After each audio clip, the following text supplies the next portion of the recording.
Shamim Mia was a Bangladeshi champion camel jockey in the United Arab Emirates.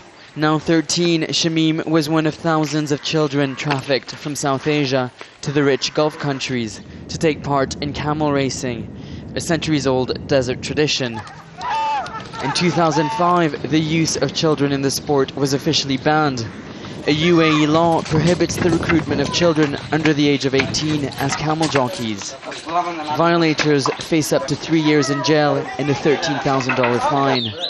Now, in an unprecedented move, the UAE has given $1.43 million to the Bangladeshi authorities to be distributed to the families of former child jockeys. Human rights groups have long branded the use of child jockeys as cruel and inhumane. Prized for their light body weight and small stature, some of the children told of going for days without food in order to keep them below 20 kilos. The camel owners would weigh us. If we ate too much, they would give us electrical shocks. I was so scared of them.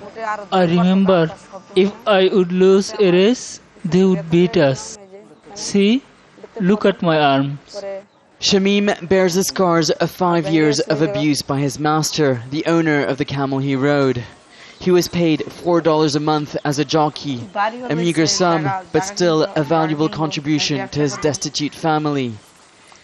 In the late 1990s, his father paid $4,500 to middlemen in order to travel to the UAE with his family, where he had been promised a job.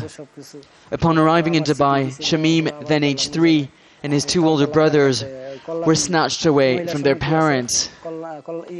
We can't really trace all the children who've been involved in camel racing. In addition, some children were killed during camel racing, basically because by falling from the camels and so on. So we don't have a record of all these children.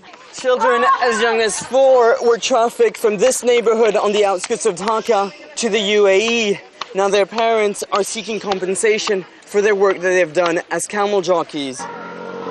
The Bangladeshi authorities have promised to distribute the money received from the UAE.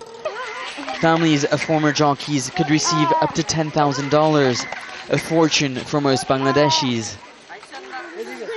We do appreciate the efforts given by the United Arab Emirates government.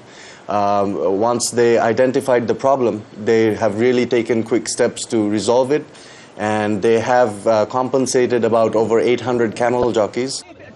Child jockeys have since been replaced by robots, deemed less costly and more efficient.